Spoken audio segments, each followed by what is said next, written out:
Pasemos ahora a analizar el capítulo 9, que el editor titula como el verdadero fin de la ciudad-estado, la virtud y la felicidad.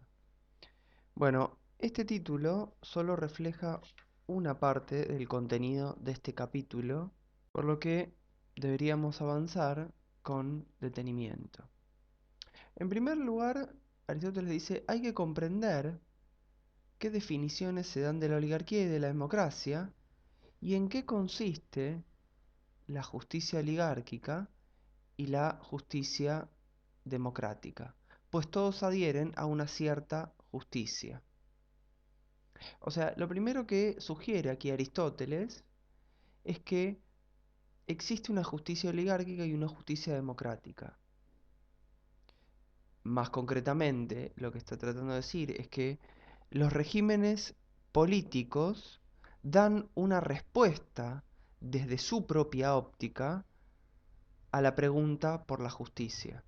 Y por eso uno puede hablar, y Aristóteles habla, de una justicia oligárquica o de la respuesta que da la oligarquía a la pregunta por la justicia, y una justicia democrática o la respuesta que da la democracia a la pregunta por la justicia. Pero, ¿qué es lo que continúa diciendo Aristóteles? Aristóteles continúa diciendo que estas dos justicias solo avanzan hasta cierto punto. O sea, la respuesta que da la oligarquía y la respuesta que da la democracia a la pregunta por la justicia solo llegan hasta un cierto punto y no expresan en su totalidad la justicia suprema. No expresan en su totalidad la justicia absoluta, como también aparece en alguna traducción. Es decir, la respuesta que da la oligarquía y la democracia a la pregunta por la justicia es una respuesta que tiene un límite y que no llega a abarcar una respuesta acabada a la pregunta por la justicia. O sea que, además de una justicia oligárquica y una justicia democrática, hay una justicia absoluta, una idea absoluta de justicia en la cual podemos pensar. No nos equivocaremos si hacemos un parangón entre este capítulo 9 y el libro 2 de República, porque aquí aparece la misma dicotomía que aparece en ese capítulo. Una justicia, en ese caso vinculada a las leyes o a las convenciones, y una justicia natural, aquí una justicia vinculada al régimen político, que depende del régimen político, o que es la respuesta que el régimen político da a la pregunta por la justicia, y otra idea de justicia que va más allá de la respuesta que puede dar el régimen político a la pregunta por la justicia. En la siguiente oración, Aristóteles propone darle un contenido a esa justicia absoluta. Y él dice, por ejemplo, parece que la justicia es igualdad, y lo es, pero no para todos, sino para los iguales. Y la desigualdad parece ser justa, y lo es, en efecto, pero no para todos, sino para los desiguales.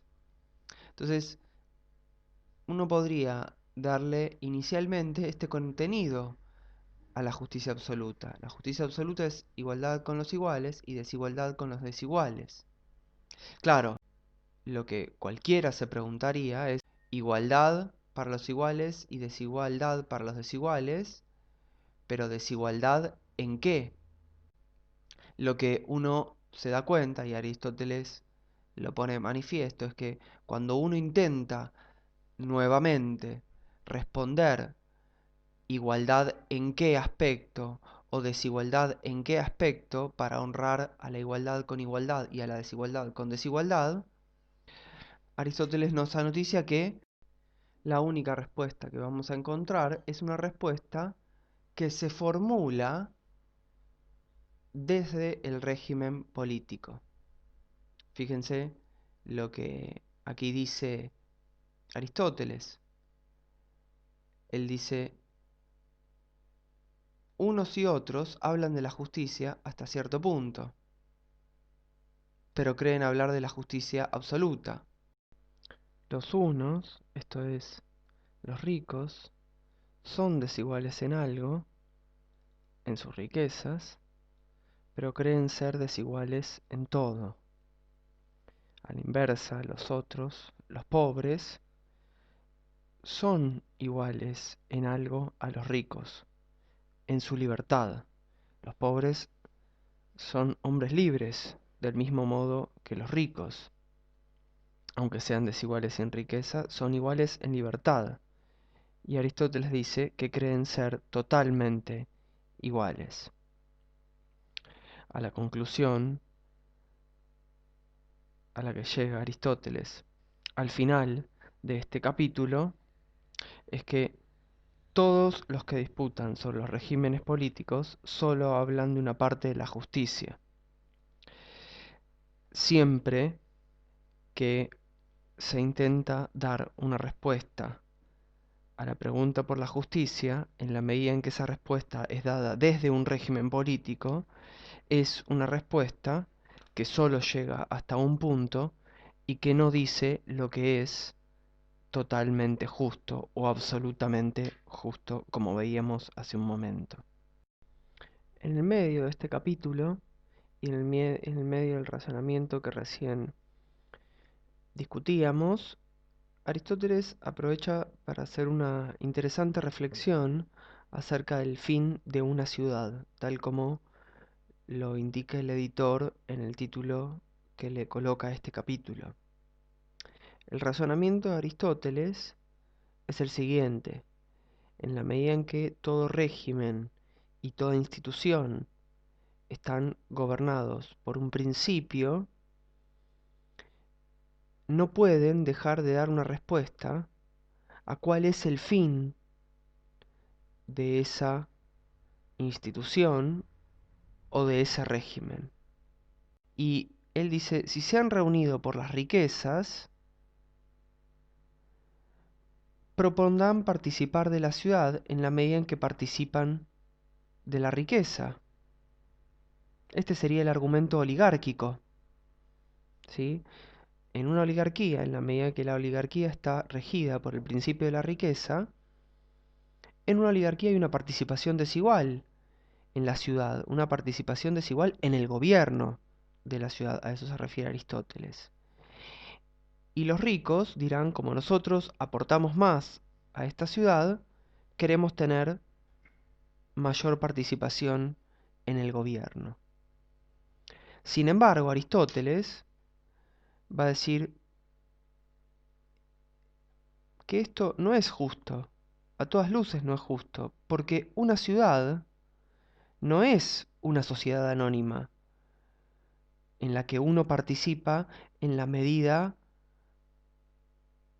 de el aporte de capital que hace. Del mismo modo que acá Aristóteles dice, bueno, yo aporté 100 minas, quiero participar en la medida de mi aporte, y que los que aportan menos de 100 minas participen menos.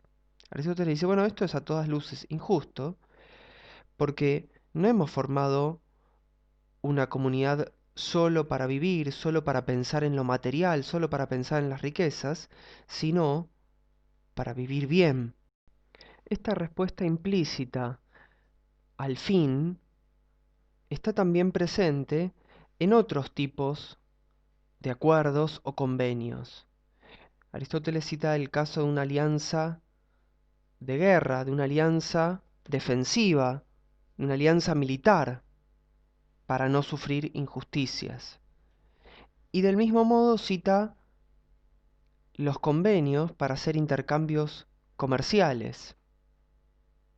Bueno, es obvio que tanto una alianza militar como un convenio de intercambio no constituyen una ciudad, él dice, sino los tirrenos y los cartagineses serían una ciudad. Entre ellos lo que hay son convenios en torno de las importaciones y las exportaciones, acuerdos acerca de las alianzas militares, pero ellos ni tienen magistraturas comunes para estos asuntos, ni tienen que preocuparse unos de cómo son los otros. ni de que ninguno de los sujetos a los tratados sea injusto o cometa alguna maldad, sino de que no se falte a la justicia en sus relaciones mutuas. Podríamos incluso dar un ejemplo contemporáneo en este sentido. La OTAN es una alianza militar y no por ello es una ciudad. No tiene una autoridad de aplicación y de hecho vemos que muchas veces afloran internas dentro de los que componen ese tipo de alianzas militares. Del mismo modo, la constitución de acuerdos comerciales, que incluso algunos constituyen tratados de libre comercio o uniones aduaneras, mismo el Mercosur. Bueno, ahí tenemos un caso en donde hay un acuerdo en torno de las importaciones y las exportaciones, acuerdos comerciales, pero que en la medida en que no tienen magistraturas comunes, o sea, instituciones supranacionales que pueden imponer el cumplimiento de los tratados a los estados parte, bueno, no terminan de, de constituir una ciudad ni un estado supranacional. Una ciudad que se precie de ser considerada tal debe preocuparse por la virtud. No solo se debe preocupar por la defensa, como lo hacen las alianzas militares, no solo debe preocuparse por los intercambios, como lo hacen las alianzas o los convenios comerciales, no solo se debe preocupar por la riqueza, como lo podría ser una sociedad anónima, la ciudad no solo debe ser una garantía de los derechos de los unos y de los otros, una ciudad se debe preocupar por la virtud y una ciudad no será una ciudad si no es capaz de hacer a los ciudadanos buenos y justos. Por lo tanto, tener un lugar, tener un territorio, no te hace una ciudad, porque, como dice Aristóteles, si alguien pudiera reunir en un mismo lugar, en un mismo territorio, bajo las mismas murallas a la ciudad de Mégara y de Corinto, aún así, éstas no constituirían una ciudad. Del mismo modo, aunque uno pueda celebrar matrimonios entre distintos habitantes, eso tampoco te convierte una ciudad, del mismo modo que el mero hecho de tener leyes para impedir la injusticia en los intercambios, del mismo modo que tener una alianza militar defensiva no te convierte en una ciudad. Obviamente, Aristóteles va a decir que una ciudad no puede existir si no hay un territorio y si no hay matrimonios. Pero solo el hecho de tener un territorio, de tener matrimonios, de tener una alianza militar o de tener alianzas para los intercambios, no te convierten en una ciudad. Lo que te convierte en una ciudad es tener lazos de amistad. ¿Por qué? Porque el fin de la ciudad es algo más elevado que la mera posesión de un territorio, que el mero celebrar matrimonios, que las alianzas defensivas militares para protegernos, o incluso que los acuerdos para comerciar e intercambiar. El fin de una ciudad es algo más elevado, es algo más amplio. El fin de una ciudad es la vida buena. Una ciudad es, por lo tanto, una comunidad de familias y aldeas para una vida perfecta y autosuficiente, es decir, una vida feliz y buena. Y por eso, o por consiguiente, como dice Aristóteles, hay que establecer una comunidad con miras a este fin, con miras a las buenas acciones, a la buena vida. Y por eso también Aristóteles concluye que aquellos que contribuyen más a ese fin, aquellos que contribuyen más a la vida buena deberían participar más en la ciudad, deberían tener una mayor participación en los cargos de gobierno. Por eso, precisamente, cuando contribuyen en mayor grado a una comunidad tal, les corresponde una mayor participación en la ciudad que los que son iguales o superiores en libertad o linaje, pero inferiores en virtud política. De este modo, lo que intenta establecer Aristóteles es que aquellos que son superiores en virtud política, en la medida en que son los que más contribuyen al fin de la ciudad, esto es, a la vida buena y a la vida feliz, deberían tener una participación desigual en la ciudad. Por lo tanto, si uno asume que el fin de una ciudad es alcanzar la vida feliz y la vida buena, uno debería admitir que aquellos que contribuyen en mayor medida a ese fin, esto es, los virtuosos, las personas que tienen virtud política, deberían tener una participación mayor en la ciudad. Aristóteles está buscando producir asentimiento, lograr convencernos de esto, de que si aceptamos la premisa, aceptemos la conclusión, esto es, si aceptamos que el fin de una ciudad es alcanzar la vida buena, y eso es muy difícil de no aceptar, es decir, cualquiera estaría de acuerdo en que el fin de una ciudad debería ser alcanzar la vida buena, bueno, entonces deberíamos aceptar que los virtuosos participen más, en mayor medida, de la ciudad.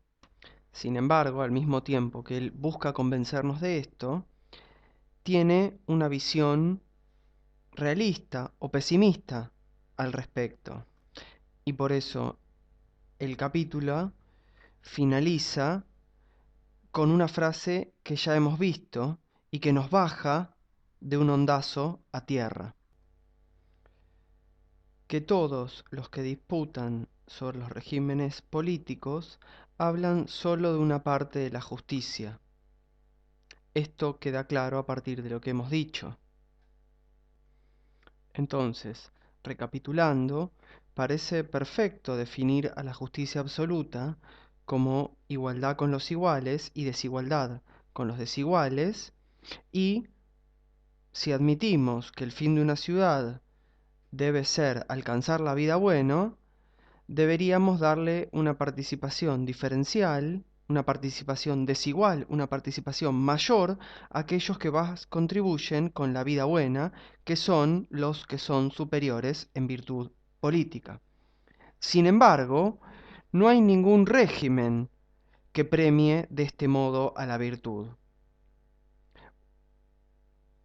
Podríamos decir que ese régimen es la aristocracia, y sin embargo, como vamos a ver, o cuando ustedes lleguen al libro 4, se van a dar cuenta que, bueno, la aristocracia no es tanto el régimen que premia la virtud, sino es un régimen que combina la riqueza con la nobleza. Por lo tanto, al no haber ningún régimen que premie la virtud, la vida buena solo se puede alcanzar en el marco de regímenes que solo hablan de una parte de la justicia. La vida buena y feliz solo se puede alcanzar dentro de regímenes que responden la pregunta por la justicia solo hasta cierto punto.